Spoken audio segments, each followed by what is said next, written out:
Hello everyone, I am Tessellating Hexagons, not quite tired out just yet by yesterday's Super Saturday, even though I still have 3 more countries to review, starting with, well, the second one to reveal their artist yesterday by way of EMA 2019, that is, of course, Slovenia, which is statistically my favourite Eurovision country, which even I didn't see coming.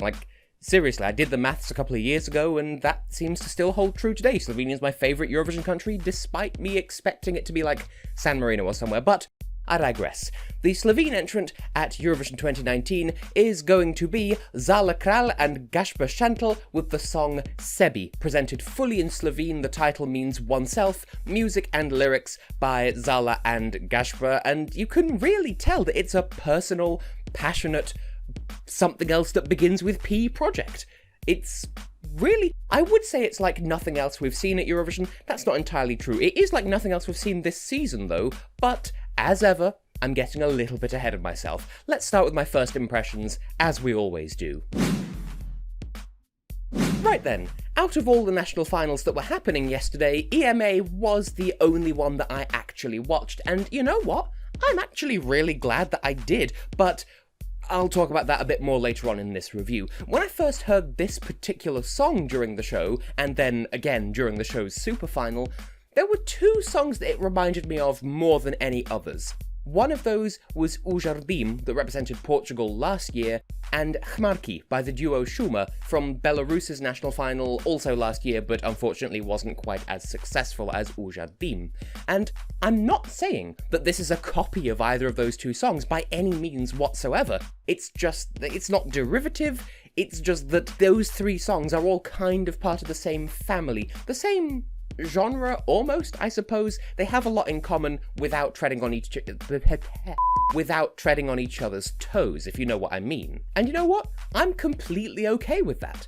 In fact, just seeing what this song was up against in the final of EMA, I say that as if there was more than one show, there wasn't, it was just the final, but you know, both before and after the super final elimination, so seeing the full list of songs and just the one it was up against in the super final, I'm pleasantly surprised that the people of Slovenia went with something so restrained and comparatively mature. And I'm not saying Slovenia isn't mature, it's just there was another song on offer that might sound a bit more Eurovision than this, and yet they chose this. And yeah, this song won the selection with nearly 73% of the televote, so there is no doubt here. Slovenia has decidedly made up their mind. Now, since Zala and Gašper absolutely well and truly cleaned house in the televoting, you would have thought that it'd be easy to find positive points that people might like about this song, and, well, I don't mean to imply that it is difficult, it's more about taking those thoughts and putting them into words so that you lovely people can understand what I'm thinking here. Well, for one thing, to summarise this song in 2 words, just 2 words, it's elegantly simple. And I mean that 100% as a compliment, because when a certain infamous someone who shall remain nameless for the purposes of this review said that music is not fireworks, at my most generous, I want to believe that this is what he had in mind in saying that. Granted, I have no idea what the feelings are here in this case, but this song certainly does evoke feelings of some kind, and without going over the top or selling out commercially in order to do so. So, kudos to you, Slovenia. Rather than any of that nonsense, it creates its own proprietary sort of thick, hypnotic, dreamlike atmosphere that's just the right amount of, I suppose, relaxing is kind of the word, kind of not.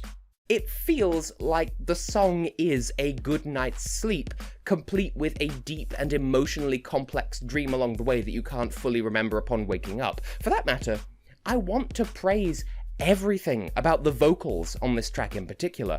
Her voice is ideal in terms of pitch and tone and timbre, and this sort of music works so well when it has that kind of voice backing it. She conveys the right emotion behind each word, both in terms of which emotion and to what extent.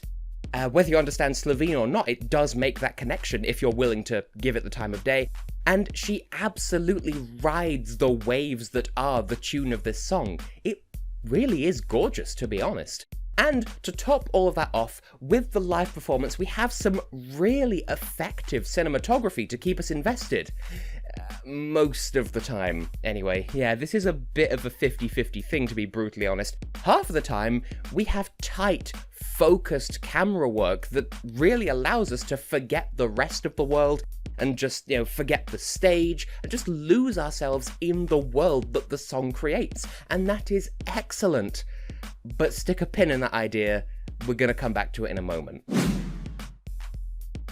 If you're just joining us by way of navigating using the timestamps in the video description, what I'm gonna say now is kind of a follow-up to a point that I was just making on the positive side.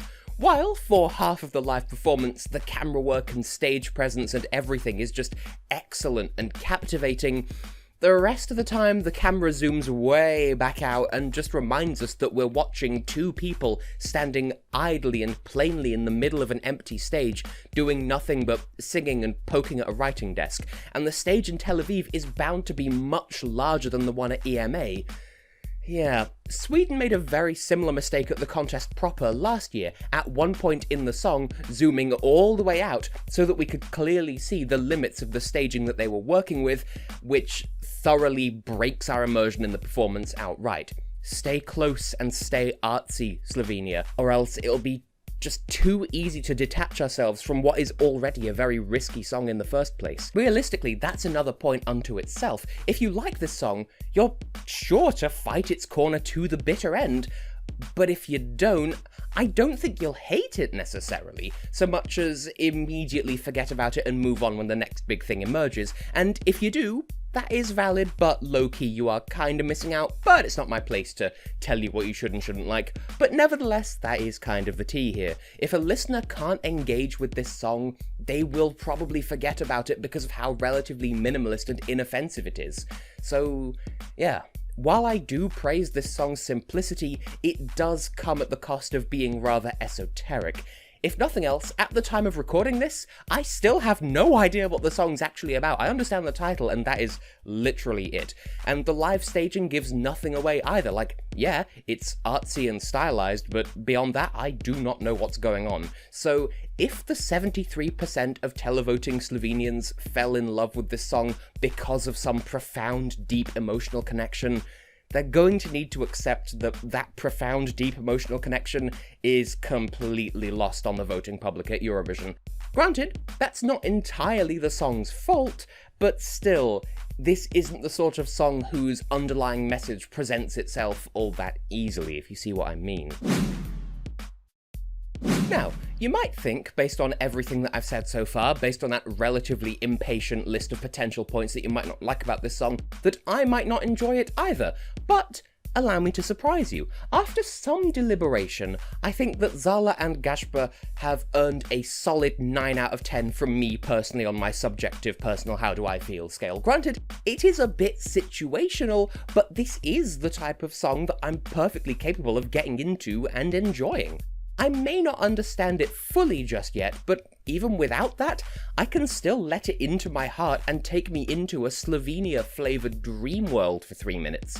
Realistically, I'd have been happy with either of the two super finalists this year, and while I think this is the comparatively less safe of the two choices, I do think that it is the more mature, so on balance, good for you, Slovenia, I guess. As for the technical rating, in any case, I'm more inclined towards an 8 out of 10, since while it is, as I say, plenty mature and atmospheric, that does come at a rather prominent cost of being almost prohibitively esoteric, to the point that anyone who doesn't like even one facet of the performance is probably going to gloss over it entirely. So, if you don't enjoy the genre, you're out. If you can't understand Slovene, you're at a massive disadvantage. If you're quick to move on from one thing to the next whilst looking for the next catchy hook to keep you engaged, you will probably leave this one behind with no trouble whatsoever. To those that love this sort of thing, it's a masterclass. But to everyone else, I suspect it'll leave its audience more than a little bit on the cold side. Heck, I really like this song, and I can barely remember how it goes once it's ended. Still, props to Slovenia for continuing to try new things, and singing in Slovene for that matter. So, closing thoughts. Well, I just praised Slovenia for trying new stuff, and so consistently at that, but does that mean they've been on the right track lately? I would say absolutely yes. I didn't catch EMA last year, but I did see the stage at least, and it really impressed me. The same was true of 2017. And this year's EMA show, in its entirety, really impressed me as well. Everything about it, the pacing, the acts, the intervals, apart from that one that was the opening lines of Slovenia 2015 and a bunch of different musical styles, that got annoying really quickly. But other than that, I would praise all of it very highly.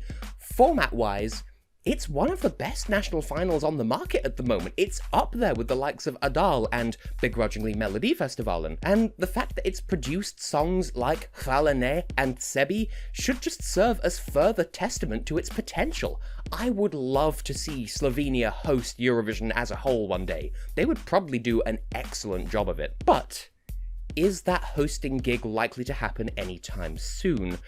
Well, for the moment, I'm worried that this song may not pass its semi-final. I think there's a very real chance that it could, certainly, because it has that potent atmosphere, and it has that mature, simplistic presentation, especially if they nail that presentation and the cinematography on the night, if they keep it close, if they keep it intimate, if they keep it focused, without any of those zoom-outs to show just how small they are on such a massive stage. But, as things currently stand, I worry that it may get swallowed up by its competitors, and it may not grab enough non-Slovene-speaking televoters to net them the points they need to make the top 10 in the semis. That said, I think the juries will find some real quality in this one, and rightly so. Quality enough, at least, to reward them with the points they so richly deserve. But I fear that it's a little too divisive to be at risk of winning the entire show, but I could be completely wrong. What do you lovely people think? Do you love it? Do you feel somewhere in the middle? Are you not so keen? Let me know. There is a poll in this video's iCard, as there always is, and I may well be doing something with those poll results in due course. You don't know. But please, tell me your feelings. If you have any more reactions, put them in the comments below. I am always listening. I love hearing what you lovely people have to say, as long as you're not insulting me for disagreeing with you. And, yeah, Zala, Gašper, all of Slovenia in general, I wish you the very best of luck, and I cannot wait to see what you bring to the stage in Tel Aviv. See you in May.